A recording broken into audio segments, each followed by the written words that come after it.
আমরা এখন আছি দুর্গাপুর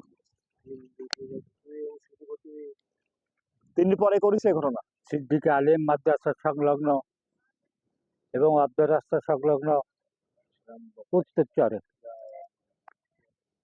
এ হয় গরু আপনারা আল্লাহ দেখতে করেছে, পাচ্ছেন নাইলে হচ্ছে যে এই যে আমরা মৎস্যগেটের পাশে দাঁড়িয়ে আছি, এই মৎস্যগেটটা দুর্গাপুর ইউনিয়নের ৮ নম্বর ওয়ার্ড এর ইউপি সদস্য ও প্যানেল চেয়ারম্যান শেখ আসাদুজ্জামান মুকুলের মৎস্যগেট। তিনি এখানে বহু টাকা খরচ করে এই তার গেটটি সংস্কার করেছেন এবং চারিপাশে নেট দিয়ে এখানে অন্যান্য ফসল লাগানোরও চিন্তা ভাবনা করে তিনি এই কাজটা করেছেন। কিন্তু গত রাতে কে বা কারা ওনার এই মৎস্যগেটের নেট এবং আরো আনুষঙ্গিক যেগুলো ছিল বাঁশটা সবগুলো উঠাই ফেলছে। আমি তার কাছে জানতে চাই যে কি ব্যাপার, কিভাবে আপনারা এইগুলো উঠালো এবং কারা করতে পারে বলে আপনি মনে করেন? এখন বিষয়টি হচ্ছে আমরা এখানে সুন্দর করে একটা প্রজেক্ট করার চেষ্টা, উন্নত কৃষি প্রযুক্তি ব্যবহার করে এখানে একটা চাষের চেষ্টা করছিলাম, কিন্তু সেই সময় কারা ঈর্ষান্বিত হয়ে আপনারা দেখবেন এই 3 দিন আগে কিন্তু এখানে এটা তৈরি করা হয়েছে। 3 দিন আগে এই বাঁশগুলো সুন্দর করে সেট আপ করে দিয়ে যারা কাজ করছে সব প্রত্যেকটা বাঁশ তুলে ফেলে দিছে, সেই সাথে নেট গুলো ছিঁড়ে ফেলে দিছে। নেট গুলো দেখেন আপনারা, ও যে তলা এইখান থেকে টেনে টেনে নেট গুলো সব ছেঁড়া।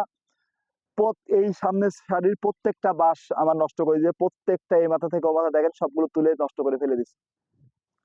এখন আমরা এখানে বেশ কিছুদিন ধরে যারা গরু চাষবাস করে, গরু আমাদের জানেন আমরা বারবার বলে আসছি, এইখানে দুর্গাপুরে কিছু কিছু লোক আছে যারা গরু পোষে, গরু ছেড়ে দেয়, গরুগুলোতে ফসল নষ্ট করছিল। মূলত আমরা বেশ কিছু ব্যবস্থাও নিয়েছি, তাদের বিরুদ্ধে কিছু ব্যবস্থা নিয়েছি।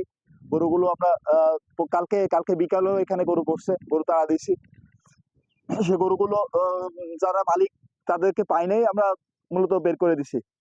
সকালে এসে দেখি যে আমার এই যে প্রজেক্টের এই মাথা থেকে ওই মাথা সম্পূর্ণ বাঁশগুলো সব এবং নেটটা সব তুলে ফেলে দিচ্ছে কে বা কারা। এখন আমরা দেখি তদন্ত করার চেষ্টা করছি, আমরা আইনানুগ ব্যবস্থা নিব এবং অবশ্যই এর সঙ্গে জড়িত যারা তাদের বিরুদ্ধে কঠোর ব্যবস্থা নেওয়া হবে।